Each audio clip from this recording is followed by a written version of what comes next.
आज गोटे गुले रही हम देखा आजिका केसटा से विषय से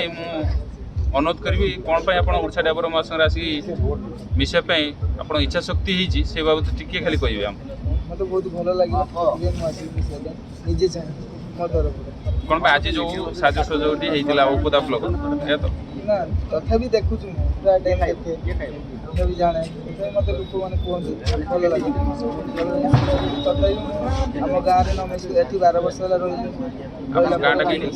आम घरटा चांदबार रोचंदी एठी घर जय जगन्नाथ जय जगन्नाथ जय हिंद जय ओडिशा डायबर महासंघ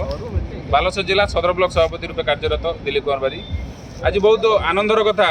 आज सदर एनसी डायबर महासंघ जो आम सदर ब्लॉक सदर एनसी डायबर महासंघ अच्छी से गोटे बापा बैठक होता माने पालपाणी बैठक से मुझे सामिल होती आमर ब्लॉक कोषाध्यक्ष महोदय जाकिर होते सांगठनिक संपादक ब्लॉक समय भाई आ तपन बाबू थे उपसभापति महोदय ए नुआ कर जड़े भाई की मुझे देखिली जी कि आज आसी ओडिशा डायबर महासंघ जोड़ापी मुझे डिस्कसन करूली कौन पर ओडिशा डायबर महासंघ आप जुड़ित हे कौन भल लगे ओडिशा डायबर महासंघ तांकर कहवा कथा आज बालेश्वर जिला औपुदा ब्लॉक रु गोटे साहाय्य सहयोगर आह्वान करते औपुदा ब्लॉक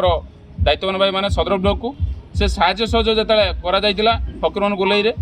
से साहाय्य सहयोग को भाई आमर देखी निज आखिरे से सी अनुप्राणित हो भल लगे जे ना ओडिशा डायबर महासंघ गोटे ही संगठन जी कि साहाय्य सहयोग सहानुभूति भल पाइबा दे पारे पार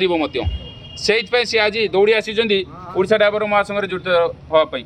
तेणुक आम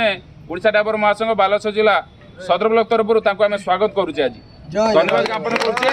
भाई आम आसी आउ संगठन भितर निजक सामिल करने प्रयास लगे तेणु पुनर्बार धन्यवाद ज्ञापन करी भाई को जहाँ भी हो प्रयास अति उच्च कोटर जय जगन्नाथ।